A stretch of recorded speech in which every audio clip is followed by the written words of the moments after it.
Hey friends, it's Len here at 1A Auto. Today we're working on a 2010 Nissan Altima. We're going to be working on the speed sensor. It's going to be a very simple job. I want to be the guy that shows you how to do it. If you need any instructional videos or any parts, you can always check us out at 1aauto.com. So one of our first steps is after the hood's up, you don't have to necessarily take off the plastic cowl that was here, or that's part of the bumper. Basically what you want to do is you want to take out these two 10 millimeters. We're going to take this piece off and get it out of the way so we can see under there to get to our transmission speed sensor. So I'm going to turn these two 10 millimeter heads to the left, counterclockwise, to remove them. They're both the same. I'm going to grab this unit, pick it up. Nothing special to it.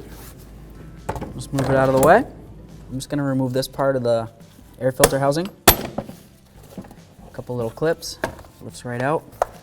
We can take a look at our air filter. If it looks dirty, you'd want to replace it. This one looks okay, so I'll set this aside.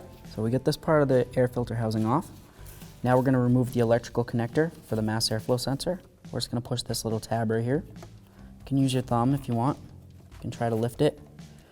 Well, push it, I guess, but essentially we'd want to lift the bottom side. So if you can use your thumb, try to squeeze, lift this whole sensor up. If it doesn't want to come up, you could use something like pliers if you need it. Here we are. We always check our electrical connectors, make sure there's no funny colors. Same thing inside the mass airflow sensor. That looks okay in the connector area. Perfect. Next, what I like to do is I'm going to remove this right here. I'm just going to loosen up this clamp till it's almost at its end, but not completely. This is an 8 millimeter or a flathead screwdriver. You could use either. You just need it to be loose enough to get the hose off the box. So use your best judgment. I'd say that's probably fine. I'm going to go back to using my pliers again. I'm going to squeeze the two side tabs on these. Like that. Okay, this one. See if I can get them in here. I'm going to come from a different angle.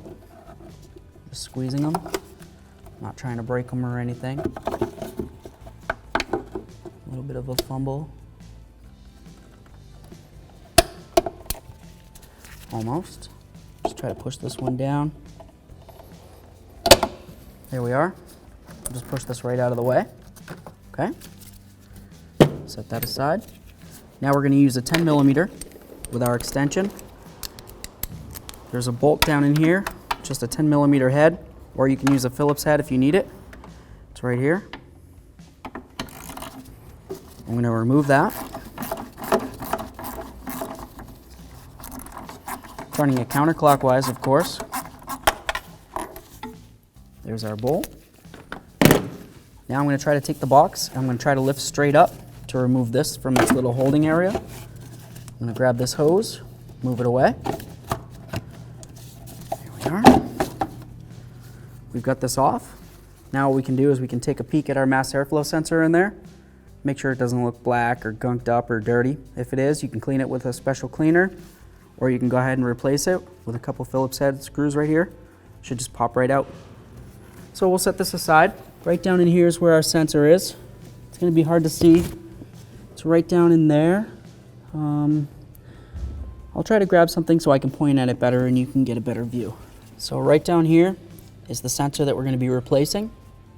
There's the wiring harness for it. There's a little push button right here. So I'm going to try to get my hand in here. I'm going to try to squeeze that tab down and I'm going to pull that off, and then we're going to remove this 10 millimeter head bolt right here. Then we'll just grab a hold of the sensor, wiggle it around, and it should slide right out. All right, so I'm pushing in on the little tab. Now I'm going to try to force this off. There we are. I'll just grab the wiring harness, check it like always, make sure there's no funny colors. I don't know if you can see it with the camera, but I can see it with my eyes. It's good. I'll set it aside. I'm going to go back to using my 10 millimeter without the long extension. I'm going to take out that one bolt that's holding it in. Or at least that's my plan. Turning to the left, counterclockwise. Okay, I'm just going to get my hand in here. If I had a shorter ratchet hand, I would use that, of course. This is a little overkill.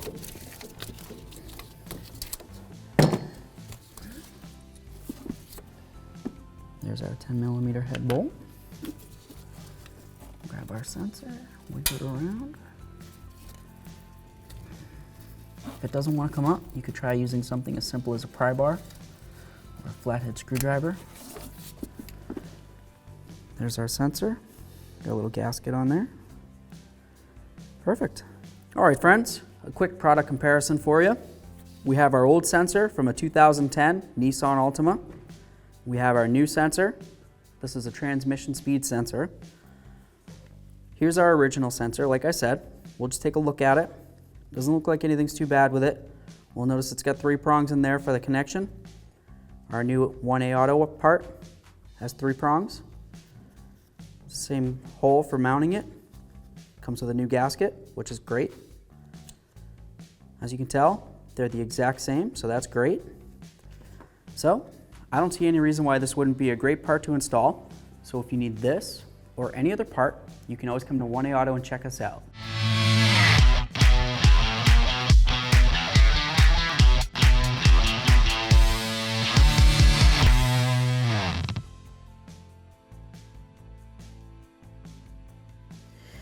Okay friends, we've got our quality 1A Auto part.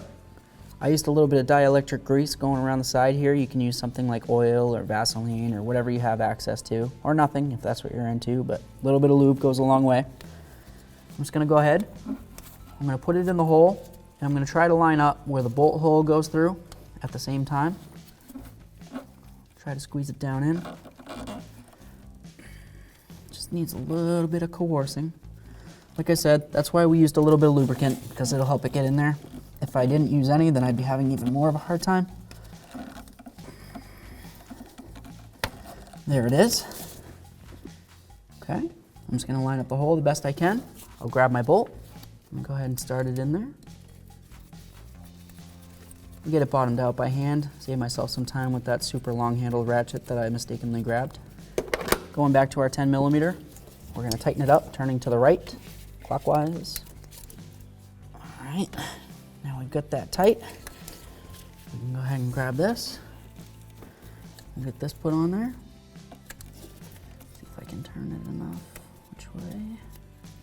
Come on, slippery fingers. Let's clip it in.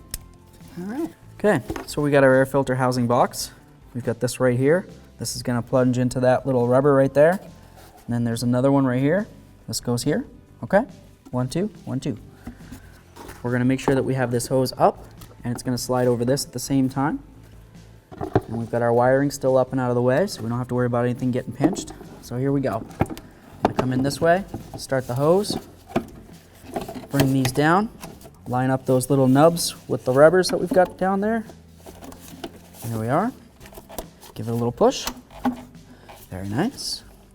We'll make sure we have our hose 100% on there. That's very good. I'm gonna go ahead and tighten this up. We've got our 8mm socket.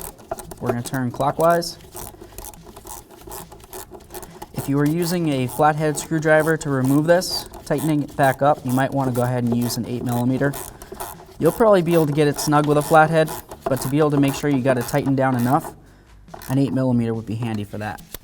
The reason for that is because this is where your air filtration is. If you have an air leak beyond that, then you're gonna be sucking dirty air into your engine. So, you know, it's your engine. You do you, boo-boo. I'm gonna go ahead and put this back in. And put this one back in.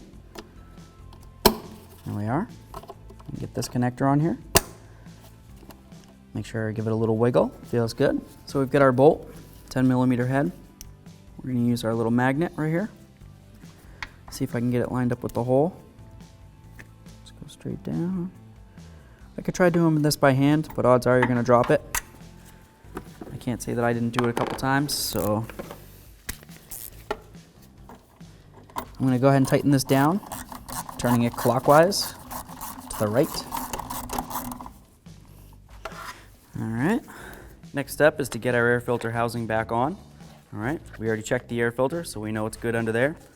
We've got 2 little prongs. Those are gonna go into these slots. Just gonna come in like that. Lift up these. I'm gonna squeeze this together.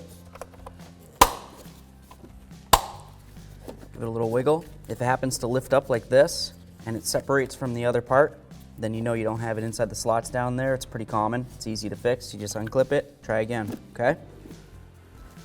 Next, we've got our air duct. It's right here. We're gonna go ahead and put it inside that hole right there. We're gonna bring this down, line these up with our holes for our bolts. Should just wanna slide right down. There we are. Grab our 2 bolts. We're just gonna start this one, a few threads. We'll get the other one in. This one we can tighten up all the way. We already have the other side started. It's just a rubber mount, so really you don't have to go tight. It's pretty much just so you can keep this from coming completely up.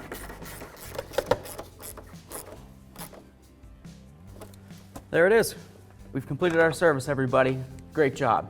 Thanks for watching. Visit 1aauto.com for quality auto parts shipped to your door, the place for DIY auto repair. And if you enjoyed this video, please click the subscribe button.